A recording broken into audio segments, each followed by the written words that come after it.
सीटों पर बढ़त है, 45 पर 46 पर ये बहुमत है, लेकिन 50 सीटों पर कांग्रेस का है 34 पर सिमटती नजर आ रही है। ये इलेक्शन कमीशन का आंकड़ा मैं बता रही हूँ। ओवर टू यू चंदन। बिल्कुल, और अगर बात की जाए हरियाणा की 50 सीटों पर आगे नजर आ रहे हैं तो हमारे साथ इस वक्त जुड़ चुके हैं बीजेपी के सांसद सुधांशु त्रिवेदी जी। हरियाणा में तो चलिए आपकी सरकार बनती दिख रही है, जैसा रुझानों में स्पष्ट हो रहा है, लेकिन जम्मू कश्मीर में आप कैसे पिछड़ गए? देखिए, एक बात मैं स्पष्ट कहूं, हरियाणा में जो जो चुनाव के रुझान स्थिर होते चले जा रहे हैं वो उस दिशा की तरफ आगे बढ़ रहे हैं कि भारतीय जनता पार्टी ऐतिहासिक, निर्णायक और प्रभावी जनादेश की तरफ आगे बढ़ रही है। जम्मू कश्मीर में मैं मानता हूं कि जब अंतिम परिणाम आएंगे आप निष्कर्ष तब तय करिएगा। भारतीय जनता पार्टी अब तक का अपना सबसे शानदार प्रदर्शन करेगी। और मैं सबसे बड़ी बात कह रहा हूं, जम्मू कश्मीर में सबसे बड़ी खुशी की बात तो यह है कि यहां पर लोकतंत्र का यह पर्व जिस व्यवस्थित ढंग से हुआ, सोचिए वो लाल चौक जहां 90 के दशक में 15 अगस्त और 26 जनवरी को राज्यपाल झंडा नहीं फहरा सकता था, आज आप सब लोगों ने जाके वहां रात में इलेक्शन कैंपेन देखा, 60% पोलिंग हुई, छम जैसे इलाके में 80% पोलिंग हुई।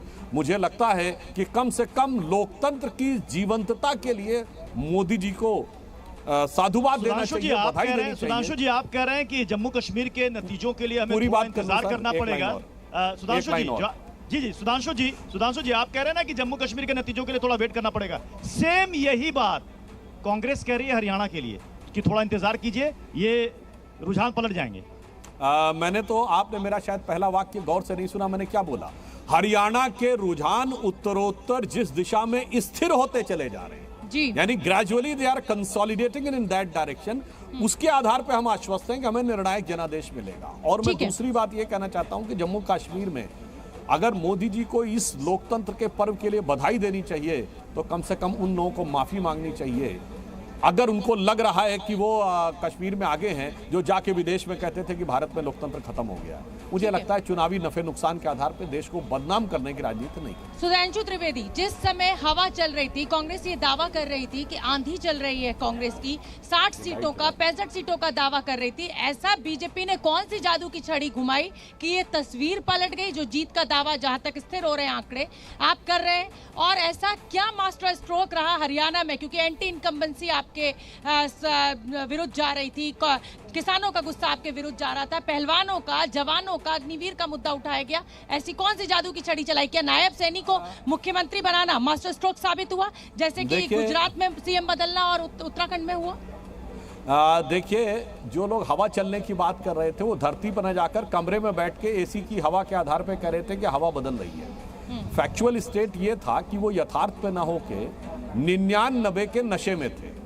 थर्ड अटेम्प्ट में थर्ड डिजिट न टच करने के बाद 99 सीटों का नशा इतना मदहोश किए हुए था उनको कि वो जो एक पुराना फिल्मी गीत था ना, जिसको देखो वही आज मदहोश है, आज तो मैं दीवाना गजब ढा गया, तो मदहोश हो गई थी कांग्रेस 99 के नशे में, और दीवाना जो था वो राहुल गांधी जी हो गए थे। तो उनके नजरिए से शायद जो लोग प्रभावित होंगे उन्हें लग रहा होगा कि एकदम से बदलाव आ गया। हम तो धरती पे खड़े थे, हमेशा से खड़े थे और यथार्थ के आधार के ऊपर खड़े होकर काम कर रहे थे। बदलाव उनके नजरिए में आया जो हवा में, अपने भ्रम के वातावरण में उन्हें लग रहा था कि एक बार जो लोकसभा में उन्होंने वातावरण बनाने में सफलता हासिल की वो सफलता होगी। मुझे लगता है फिर भी अंतिम परिणाम की प्रतीक्षा करिए, हमारी सफलता और बड़ी और प्रभावी नजर आएगी। ठीक है, अतुल होने का मैं रुक करना चाहूंगी। अतुल पाटिल साहब, जवाब देना चाहेंगे सुधांशु त्रिवेदी का? भ्रम की हवा आपको लग रही थी, कोई आंधी नहीं थी आपकी, ये भ्रम की आंधी थी। बिल्कुल सुधांशु जी को मैं नहीं, ऐसा है कि जिन्होंने आंसू गोले छोड़े, जिन्होंने पानी के फव्वारे किसानों पे छोड़े, जिन्होंने कील खोदी, जिन्होंने एमएसपी का वायदा देकर पीठ दिखा दी किसानों को, वो अगर ये बात कर रहे होंगे कि हमने बहुत काम किया है, तो वो अपने गिरेबान में झांक कर जरूर देखे। वो अपने गिरेबान में झांक कर ये भी देखे कि जम्मू कश्मीर में जिस तरह का बर्ताव उनका रहा है, जिस तरह से उन्होंने मनोनीत कैंडिडेट की नियुक्ति कर अपनी हार मान कर जनादेश को ठुकराने की कोशिश कल तक की थी, वो भी सारी देश ने देखा है। और ये कहते हैं कि हम संविधान को कुचलते नहीं है, तो आप संविधान को बार बार कुचलते हो और आप तानाशाही दिखाने की पूरी तरह से कोशिश करते हो।